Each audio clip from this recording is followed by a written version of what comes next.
Talakayang Bayan.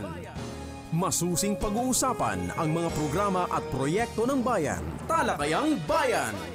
Ilalahad ang mga plano at direktiba ng pamahalaan. Pag-aaralan ang bawat anggulo ng sitwasyon. Lilinawin ang bawat issue. Magbibigay ng matalino at makabuluhang talakayan.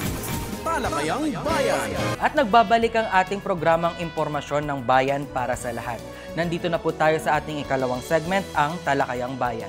Mapalad po tayo ngayong umaga sapagkat makakasama po natin ang ating Municipal Senior Citizen Affairs Office Focal Person, walang iba. Palakpakan po natin si Sir Jezriel M. Rossi. Ayun po, magandang umaga din po. At sa lahat ng mga nakikinig at nanonood po sa mga social media po, maraming salamat po sa pag-imbita po sa akin po dito. So, kamusta naman po kayo, sir, ngayong umaga po? Ayos naman po, isang katunayan po medyo busy ng aming opisina para sa pag-prepare ng ating isang napakalaking event po para sa ating mga senior citizens. Okay, so ayan po, hindi po lingid sa ating kaalaman na sa first week of October ay atin pong ginaganap ang Filipino Elderly Week, kung saan po naatasan ng ating MSCAO or Municipal Senior Citizen Affairs Office sa pagbibigay ng programa para po sa ating mga lolo at lola or mga senior citizens dito po sa bayan ng Brooks Point. So ayan po, dadako na po tayo sa ating talakayan, sir.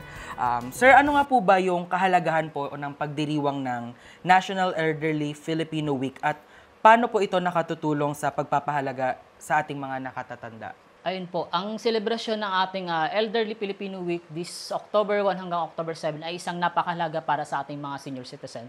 Dahil dito sa selebrasyon na ito, pinapakita natin kung gaano kahalaga ang ating mga lolo at lola at ganoon na rin contribution nila sa ating mga lipunan. Ang mga senior citizen po natin or mga lolo at lola natin ay sila yung tinatawag namin ng mga talaga sila, more on wisdom po talaga sila, lalo sa aming mga kabataan po na sila nagtuturo sa bawat isa, lalo na sa aming opisina po.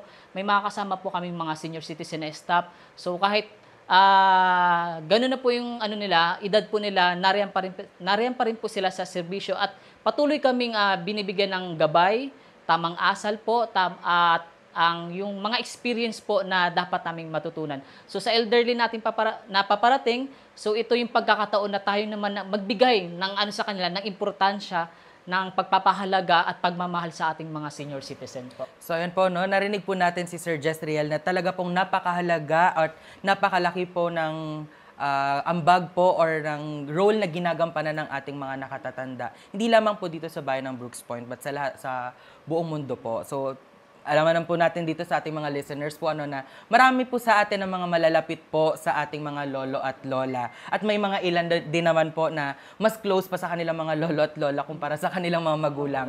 Sumbungan nila ang kanilang mga lolo at lola kapag pinapagalitan sila ng kanilang mga magulang. So ayun po. Ano naman po, sir, yung pangunahing aktibidad at programa na inihanda ng inyong tanggapan para sa mga senior citizen ng Brooks Point ngayong taong celebration po? Ngayong taon. So yung sa celebration po ngayon, may tema po ito na Embracing Age, Living a Life with Dignity and Purpose po. So sa opisina po namin, so nagpakulo kami para naman ma-enjoy ng ating mga senior citizen. Unang-una po dahil parang first time po ito mangyayari, magkakaroon po kami ng short parade po. Magsisimula po ito sa likod ng munisipyo, sa new building po, hanggang sa event center po. And then, meron din po kami inhanda para sa mga ating lolo at lola na marunong mag-TikTok po. So, mag-video lang kayo, open nyo lang po yung TikTok po at send nyo po sa amin, sa aming official email po. So, meron po tayong dalawang category po doon. Merong individual at merong group. So, sa individual po, mapipili po doon ay mananalo ng 500 pesos at para naman sa group, merong 1,000 po ang nakalaan po doon. So maliban sa TikTok po, may hinanda rin po kami para sa Zumba. So yung Zumba po, hindi lang po ito siya basta sayaw. Bagkos yung Zumba na yan, yung sayaw na yan, ay nakakatulong din po sa ating mga senior citizen na kaya pang igalaw ang ating mga tuhod, lalo na po yung karamihan mga senior citizen kasi sa bahay na lang, medyo mahina na. So sa Zumba na ito, pinapakita natin na kaya pa ng mga senior citizen na sumabay sa ating mga pagdating sa sayaw at sa Zumba po. And bukod sa Zumba po, meron din po tayong search for Gwapong Lolo at Gandang Lola po 2025 po. So, dito naman po sa aktibidad na ito, so titignan natin yung mga senior citizen na go pa pagdating sa mga pageant po. So, yung mga mananalo po dyan, sila naman po yung ilalaban natin pagdating sa sa Baragatan. So meron tayong representative bawat munisipyo po. So mas maganda po dito sa Search for Gwapong Lolo and Gandang Lola po. Masala na natin para pagdating sa sa Baragatan, kahit papaano may panglaban ng ating munisipyo po. So, ayun po. So, ayan po, no, hindi naman po lingid sa ating kaalaman na may nakikita po tayo sa social media na may mga lolo at lola pa na malakas at nakakasama pa po natin mag-TikTok. At may kilala po tayo dito sa Brooks Point, no, na talagang pag sinabing TikTok ay hindi niya inaayawan.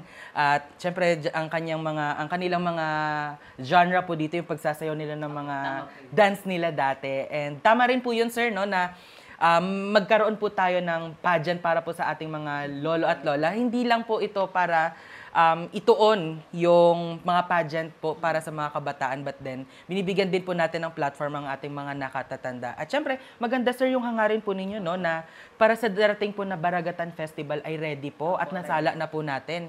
Kaya abangan po natin yan at sabay-sabay po nating tuklasin at panoorin ang kanilang laban po sa darating na sir? Sa Baragatan po. Sa Baragatan Festival. So, ayan po. Sir, may iba po tayo. Maaari po ba ninyong ibahagi ang ilan sa mga accomplishment ng inyong opisina na nakapagbigay na ng malaking benepisyo sa ating mga senior citizens? So, ayun po. So, unahin ko muna yung sa from DSWD po. So, sa ngayong taon po, nakapagbayad na po ang DSWD ng third quarter, first, second, and third quarter po. Sa first and second po, meron po tayong beneficiary na 4,031. And then sa third quarter po ay nagkaroon tayo ng 3,851. So kung mapapansin nyo po, from 4,000 naging 3,000 po. So si DSWD po kasi ay ngayon ay nagki-cleansing po sila. So, kaya kung mapansin yung third quarter po, medyo bumaba kasi po marami na trace po na may mga SSS na GSIs na which is na hindi qualified po pagdating kay DSWD po. So, maliban po doon, si NCSC, nagkaroon na rin po ng payout po, si NCSC or si National Commission, Senior Citizen po for octogenarian, nonagenarian at centenarian po. So, ito po ay bagong programa po sa ating mga senior citizen at nagsimula lang po ngayong taon. So, based po ito sa Republic Act 11982 po, which is yun yung tinatawag an act granting benefits to Filipino, which is yung octogenarian natin, which is 80, nonagenarian po ay 90, at ang centenarian natin ay 100 po. So, napag-payout na tayo hanggang second quarter po. So, meron tayong octogenarian at nonagenarian na beneficiary na 78 po, which is nakatanggap po sila ng 10,000 each po. And then para naman sa ating centenarian po, meron tayong dalawang nag-centenarian ngayong taon po from Barangay Poblacion 1 and Poblacion 1 and Barangay Sarasa po, which is naka-receive naman po sila ng 100,000 each po. So mapalad pong ating mga senior citizen. Dati kasi naririnig lang nila sa TV na tatanggap nila sa 80. Ngayon po, totoo na po. Tatanggap na po. Ito po ay 80, 85, yun po yung octogenarian natin, at nonagenarian naman po natin ay 90, 95 po. So sa mga senior citizen natin dyan na mga 79 or 78, kunting tiis na lang, maabot nyo na po ang mag-milestone po. So anytime po, pwede po mag-apply po sa senior citizen. Although lahat ng record po namin ay ini-apply na po namin sa yung third quarter and fourth quarter po.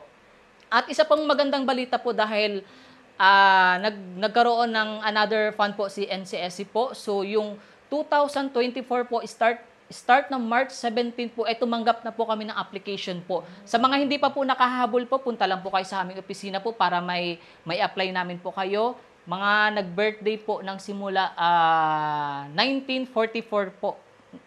44, basta't nag-18 ng last year, 85, 1995 po. So, sa mga senior citizen naman na lumagpas na mga 82, 83, hintay na lang po tayo pagdating sa 85 po. So, maliban po doon sa ating NCSC payout po, meron din po tayong local social pension. Ito naman po ay programa ng ating pamahalaan po sa tulong ng ating LGU at pangunguna po ng ating Municipal Mayor Cesario R. Benedito Jr. po. So, hindi namin mapagtagumpayan yun, syempre kung wala ang tulong at gabay po ng ating mga opisyal po, lalo ng ating mayor po. So, meron po tayong, napagbayad na po tayo ng per semester po. Meron tayong beneficiary na 500 senior citizen po. Tumanggap po sila ng 1,500 each. At nung second sem po, nakapag-payout tayo this last September po ng 514 beneficiary naman po. So may dumagdag tayo ng 14 slot po. So si Local Social Pension naman po, alam ko na naipaliwanag ko na po ito dati. Ito yung programa natin sa ating mga senior citizen na hindi na nakikita ni DSWD dahil sila ay may mga kaya, may mga pension po like GSIS, SSS. Dito po sa ating Local Social Pension, mayaman ka man po, may tinatanggap ka man pension, welcome na welcome po kayo sa amin. At the good news po sa darating na susunod na taon, from 500 magkakaroon tayo another slot ng 130. So yung mga senior citizen na nagtatanong bakit si kaibigan ko nakapasok na, so may nilaan po kaming slot naman po kasi nagkaroon po kami ng ng age bracket po. As the moment parang 63 po kami and marami pa kaming pending na 62. So mapapangako ng opisina po na yung 62 na yan, baka next year po mapasama na po kayo. And the same time, yung nabanggit kong natanggal na DSWD na 180, dahil nga sila may mga pension po, sila naman po ay aming ipapasok po sa Local Social Pension. Nakausap po na rin po ang ating mahal na mayor po dyan.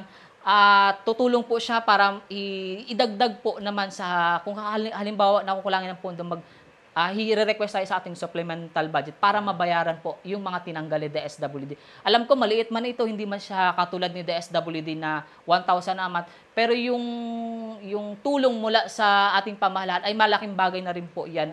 Actually po yung ibang senior po tuwang-tuwa kasi i-quote ko lang po yung sinabi namin isang beneficiary na kahit papaano napapansin sila ng gobyerno. So sa amin po nakakataba po ng puso yun na merong nagpapasalamat na senior citizen na kahit maliit lang man po ay na-appreciate niya po ang ating tulong, lalo na ang ating pamahalaan. At the same time po, nagkaroon din po tayo ng assistive device. This is first time din po na nangyari na magkaroon ng ang ating opisina na magpamahagi ng assistive device po. So meron kami na pagbigyan na wheelchair po na 7 senior citizen at meron naman pong tungkod po na meron silang 5 kaming nabigyan naman po pagdating sa tungkod po. So maraming salamat po talaga sa aming sa ating pamahalaan dahil suportado po talaga pagdating sa mga programa po.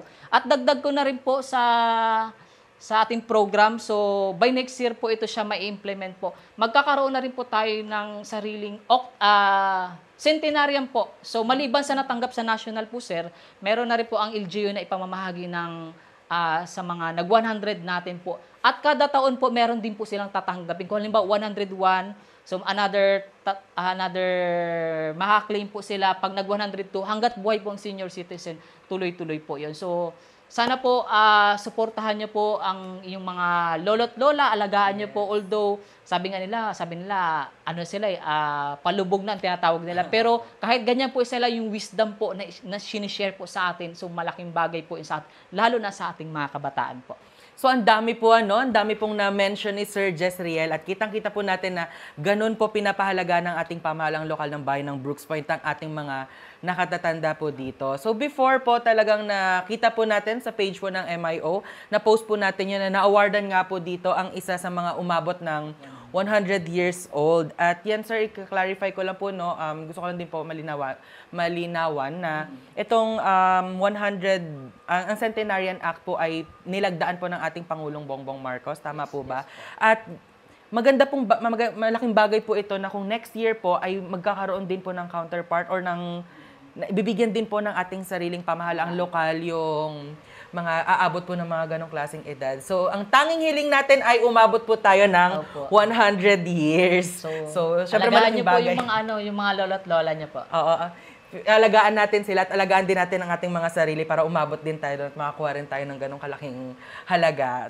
So, magandang bagay yun, sir, na talaga pong napapahalagahan natin ang ating mga nakatatanda. To quote po may nabasa akong quote dati or nasabi ng teacher ko before, na hindi takot mawala yung mga matatanda. Takot po sila na mapag-iwanan or hindi sila mapansin. Kaya malaking bagay na nabibigyan natin silang halaga, nabibigyan natin sila ng attention kasi at least kahit papano nasa man na po sila ng kanilang buhay. Let's say, hindi pa naman patapos pero at least nandun na sila sa kanilang resting age, ay binibigyan pa rin po natin sila ng attention. So, thank you for that, sir.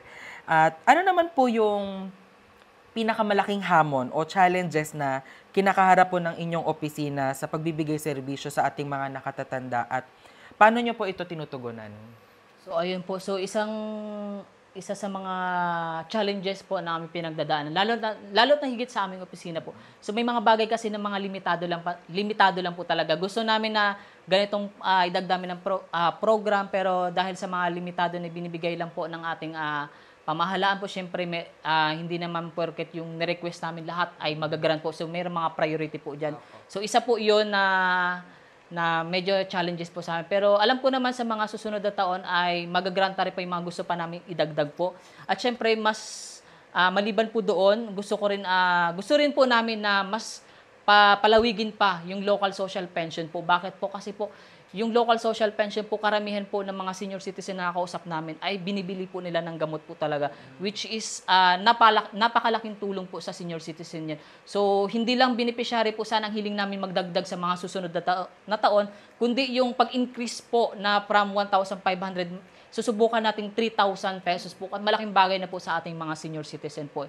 At syempre, isa rin po naming, hindi lang po more on sa mga pagbibigay. So, isa rin po kinakaharap namin yung lack of ng training sa pag-handling ng ating mga senior citizen ng mga neglected at mga abandoned po. So, meron na tayong mga case po nito. Last year po, meron tayong mga abandoned at ngayon po patuloy ang neglected po. So, sinisikap po namin opisina po na magkaroon ng proper training po sa ating mamayan. At least sisikapin namin at least sa isang barangay, merong isang train po dyan na isang caregiver po na which is makakatulong sa amin kung halimbawa may kliyente kami na abandon. So meron kasi kaming programa po ng Neighborhood Support Care Program para sa mga abandoned and neglected po. So gusto ko rin mapalakas po yan, mapa-strengthening pa po yan, hindi lang sa more on sa pagbibigay sa ating mga senior citizen, bagkus sa mga kaalaman kung tamang pag-handle ng ating mga senior citizen. Dahil yung programa ng neighborhood po, katuwang po namin ang ating community po dyan, ang barangay.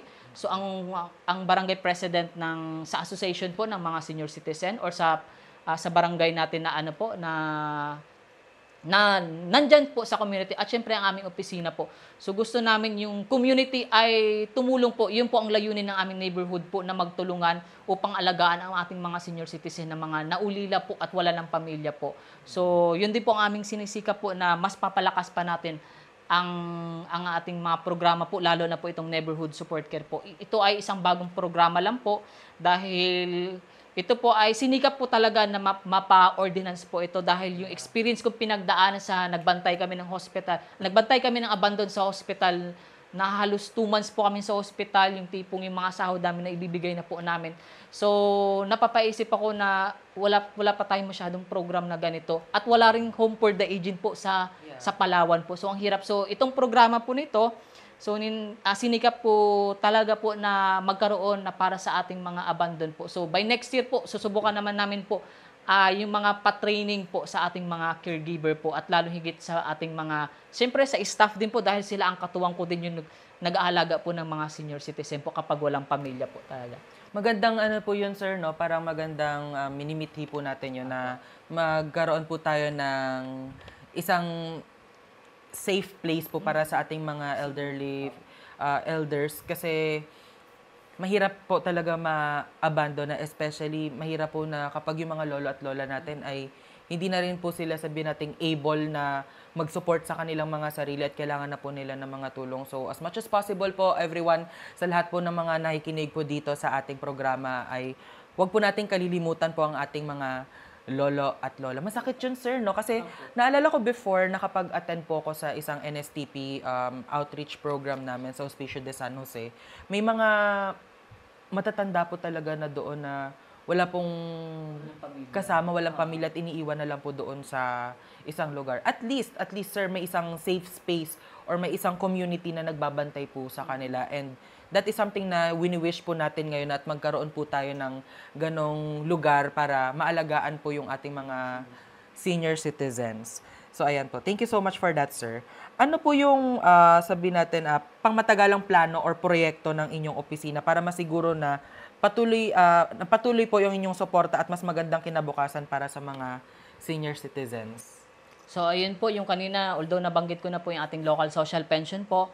So, pagdating naman po sa health naman po, meron kaming inalaan po para sa ating medical mission po with partnership ng ating MHO, Municipal Health Office po. So by next year po, ang pagkakaalam ko, nag-request kami katulong ang MSWD sa God Fund po. So yung pa-medical mission po tayo na hindi, tawag po dyan, na hindi available sa ating MHO po. So pwede na tayong humingi po ng assistance po doon sa nakalaan po, sa by God funding po yun. So next year din po yun. So yung mga programa po na gusto pa naming i-implement para makatulong sa ating mga senior citizens. Although nabanggit ko na kanina po yung ating mga centenarian, i-adapt natin, maliban sa national, meron din tayo.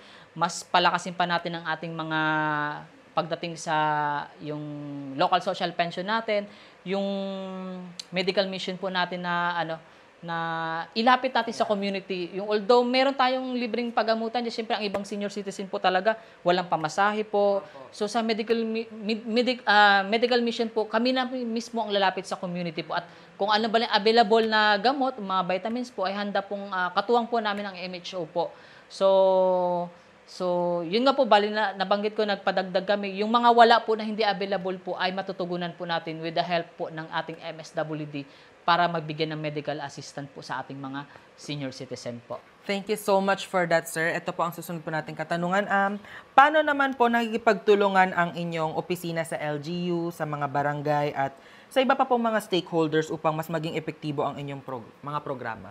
Actually po yung pakikipagtulungan namin sa ating, lalong higit sa ating pamahalaan, kaya nagpapasalamat kami dahil ang ating mayor po, grabing isa po, very supportive po siya sa ating mga senior citizen. So kasi hindi naman sa lingid sa kalaman ang ating mahal na mayor po ay isang senior citizen na rin po. Biniro ko po siya one time, sabi ko, Mayor, sali po kayo sa gwapong lolo, nagtawa lang po si Mayor. So sa ano po yun, sa mga, minsan may mga pagkakataon na kailangan namin mag-request. So ang ating mayor naman po ay handang tumulong po, lalo sa ating mga basta't available lang po at kayang matugunan kaagad, handa po siyang tumulong po. At the same time, yung mga sa ating barangay level po, lalo higit ang katuwang namin ang mga barangay president po, na which is sila yung mga katuwang namin pagdating sa barangay level po. So ayun po, masyado na pinapalakas din po namin ang aming coordination po sa kanila. Sinasabi nga namin kung sino yung mga lumalapit sa inyo na nahihiya sa opisina, tulungan nyo sila, nandyan kayo para gumabay. Hindi lang kayo as president na pamumuno ang senior citizen, bagkus tulungan nyo rin po na kung ano yung pangangailangan ng senior citizen. At kapag yung problema po ay, kumbaga parang hindi na kayang matugunan ng president po, ilapit niyo po sa opisina, magtulungan po tayo. Katuwang namin po kayo sa aming adhikain para mapaayos ang ating welfare ng ating mga senior citizen. At syempre naman sa mga national agency po natin, nandyan po si DSWD, nandyan po si NCSC, minsan nga ang tawag diyan yung mga national agency nangungulit po sa amin ng data po yan. So kami naman po sa opisina po, lahat ng mga, although may mga grievance po talaga, hindi maiwasan po. Lahat naman po ng mga grievance po ay aming pinapakinggan po kung ano ang maitutulong na opisina po. So kung saan namin siya pwedeng i-refer po sa DSWD man, sa NCSC man. Lahat po yan ay handa naming tanggapin po dahil may makakatuwang tayo ng national agency. Lalo na po sa ating bagong program po ni NCSC, yung National Commission po ay ito po ay bago pa lang na kumbaga bagong tawag diyan, bago pa lang siya na pinapakilala po, although naririnig natin to dati way back 2019, pero ngayong taon na po siya yung mas nakikilala po, lalo na nag-start tayo ng pagbibigay ng cash gift, lalo na sa mga octogenary at nonagenary. So marami pa pong aabangan po ang ating mga senior citizen po ng mga program na handang tumulong, lalo ng ating mga national agency po. So sila po yung mga katuwang po natin po, lalo na sa pangangailangan ng ating mga senior citizen. At the same time, si MSWD po, so nariyan po, katuwang po namin, bagamat kami ay hiwalay na po na opisina sa MSWD po. So nariyan pa rin po sila gumabay po sa ating mga senior citizen po. So ayan po, marami pong salamat, of course, sa ating LGU, sa pangunguna po ni Mayor Cesario R. Benedito, gayon din po sa MSWDO at saka sa MSK or MSCAO.